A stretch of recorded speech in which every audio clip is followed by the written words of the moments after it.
Another batch of clowns spills out of the VW bug that is the modern Democratic Party. These are the Democrat Party's presidential contenders, and even with 22 presidential contenders declared for the Democratic Party, it shows no signs of letting up. The latest and most prominent to throw his wig and clown nose into the ring is Mr. Joe Biden, also known as Creepy Uncle Joe, Lunchbox Joe, and, after that unfortunate Instagram post, Joe Biden N-word. With all of the media attention on Joe Biden campaign news last week, it's important we take a look at Joe Biden's campaign announcement video, so we can get a feel for what his campaign will be about. Here's some background information. Joe Biden is currently 76 years old, and would be 79 years old by the time he took office in 2021 if he were to win. He's been involved in Democratic Party politics basically his whole life, and he served as a senator from Delaware from 1973 until 2009, when he became vice president. In more conventional times, that wealth of experience would be an asset to a candidate, but times are more clownish than they are conventional. Biden's track record is going to be a double-edged sword, less of an asset, more of an albatross wrapped around his neck. What he did throughout his time in office is going to come back to bite him in the 2020 election. He's going to have to answer for his handling of the Anita Hill hearings in 1991. He respected Clarence Thomas's right to privacy by not making Miss Hill's testimony public during Thomas's 1991 confirmation hearings. This bit of decency shown by Biden towards a Republican nominee is now a black mark on his record, especially for members of the woke POC activist feminist left. Additionally, in 1993, Joe Biden gave a speech urging Congress to pass a piece of legislation that became known as the Clinton Crime Bill. In that speech on crime, which was actually really good, Joe Biden went harder and was more direct about crime than almost any Republican would be today. Let's watch. Unless we do something about that cadre of young people, tens of thousands of them, born out of wedlock, without parents, without supervision, without any structure, without any conscience developing, because they literally, I yield myself 3 more minutes, because they literally have not been socialized. They literally have not had an opportunity. We should focus on them now. If we don't, they will, or a portion of them will, become the predators 15 years from now. Joe was going so hard up there, I wouldn't have been surprised if he had pulled out FBI Table 43. You might be thinking, whoa, bro, Joe Biden is based and red-pilled. Yeah, not quite. Joe Biden is a snake that will say whatever it takes to get elected. It just so happens that America of 1993 is a very different country compared to America of today, culturally and demographically. Democrats in 1993 cheered Biden's speech. Democrats of today would call it white nationalist supremacy. Spineless Joe chose to use his 2020 campaign announcement to make overtures towards the woke anti-white left. His campaign ad focuses on the 2017 Unite the Right rally, where peaceful demonstrators gathered to oppose the removal of the Robert E. Lee statue, and police failed to protect them from being attacked by violent Antifa, throwing bottles of urine, beating up people with sticks and batons, shooting people with flamethrowers, and throwing acid on people, attempting to blind them. The totally dishonest media ignored all of those trivialities, those just minor incidents, and instead tried to turn Charlottesville into some scary neon Yahtzee terror attack plot. The media has completely covered up the fact that the supposed alt-right demonstrators had a permit to put on the rally. They had the right to legally demonstrate peacefully as they planned to, but they were shut down when the police failed to protect them from violent Antifa. But that's not what Joe is going to tell you. Joe is going to tell you about how Antifa, or as he prefers, brave American patriots, were the heroes of the day, and how Americans opposing the erasure of our American history are literally worse than ISIS. That's actually what he says in his campaign video. Charlottesville, Virginia is home to the author of one of the great documents in human history. We know it by heart. We hold these truths to be self-evident, that all men are created equal, endowed by their Creator with certain inalienable rights. We've heard it so often, it's almost a cliche, but it's who we are. We haven't always lived up to these ideals. Jefferson himself didn't, but we have never before walked away from them. Charlottesville is also home to a defining moment for this nation in the last few years. It was there on August of 2017 we saw Klansmen and white supremacists and neo-Nazis come out in the open Really, Joe? Klansmen. Are you sure you're running for president in the right century? Biden, like the mainstream media, is going hog wild with this one picture of the dude they could find with a swastika flag. Out of thousands of people there, the one dude they could find with the bad optics flag. A flag, mind you, freshly out of the package and still creased. Have you ever noticed that, like, every other person who went to Charlottesville was doxxed, harassed by the media, got fired, lost their jobs, etc.? But except for this guy, green shirt, swastika flag guy, nobody was ever harassing him. His identity never came out. He was never harassed and fired.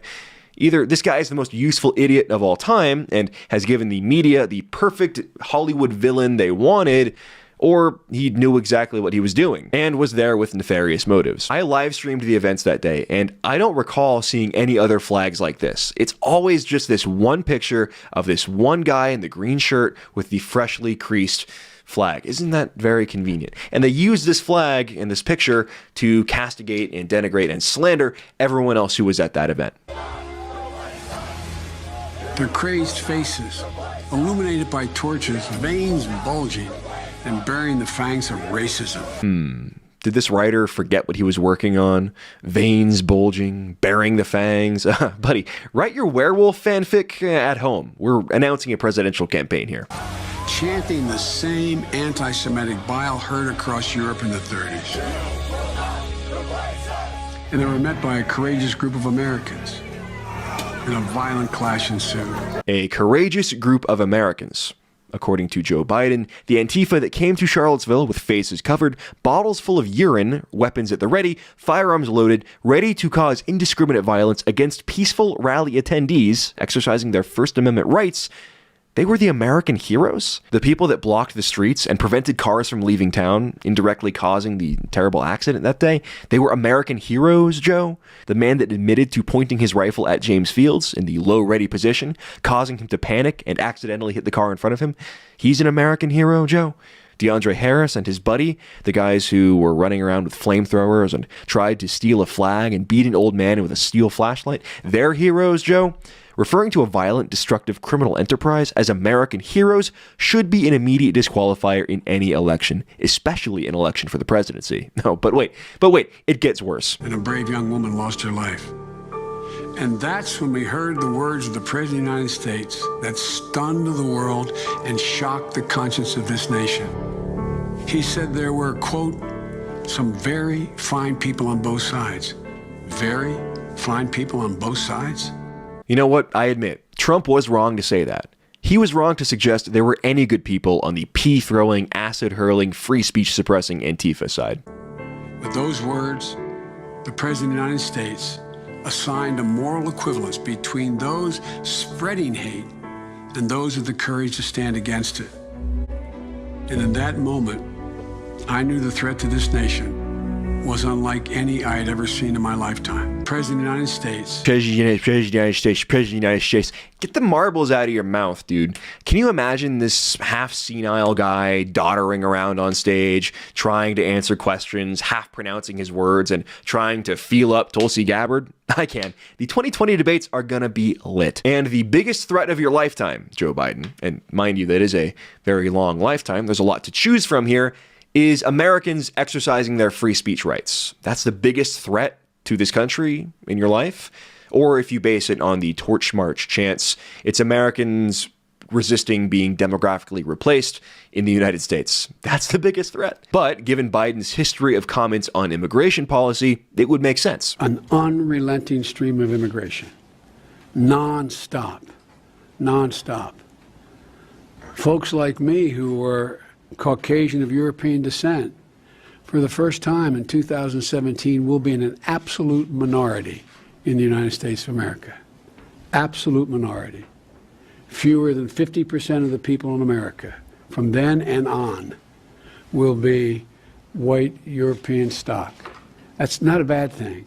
That's a source of our strength. And the wave still continues. It's not going to stop, nor should we want it to stop. With politicians like Joe Biden openly admitting on the floor of the Senate their goal is to replace Americans with, quote, endless waves of migration, is it any surprise people are starting to rise up and protest it? Biden is an older guy. He's lived through 9/11, ISIS, the Gulf War, the Cold War. But Americans opposed to more immigration, Americans opposed to mass migration, according to Joe, is a bigger threat to the U.S. than all of those things. It's a bigger threat than communism. How can Joe Biden hope to be president of the United States when he sees the American people as a liability? I wrote at the time that we're in the battle for the soul of this nation.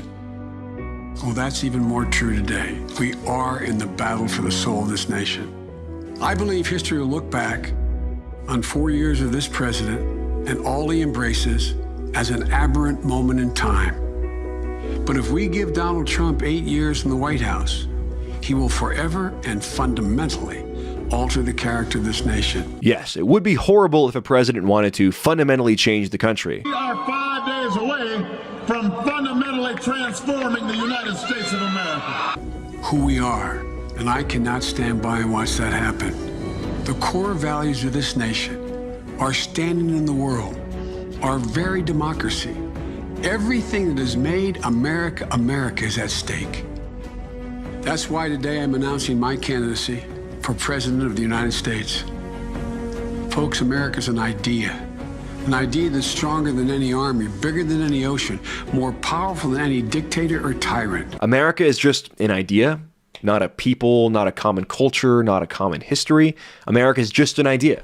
Well, my Costco membership is an idea. The movies I like, the films I like to watch, the music I like to listen to, the products I like to buy, those are all ideas. Joe Biden's vision of America is a 3,000-mile wide shopping center. And if you have the idea that you want to come here and spend money and purchase cheap consumer goods, then you're a real dyed-in-the-wool American too. Why do I get the feeling that this country was intended to be something a little more than a place to buy car stereos and Avengers t-shirts? Until the 20th century, America was all about a common people, common history, common culture. If America is nothing more than an idea, well, the entire world is an American. They can all have the American idea.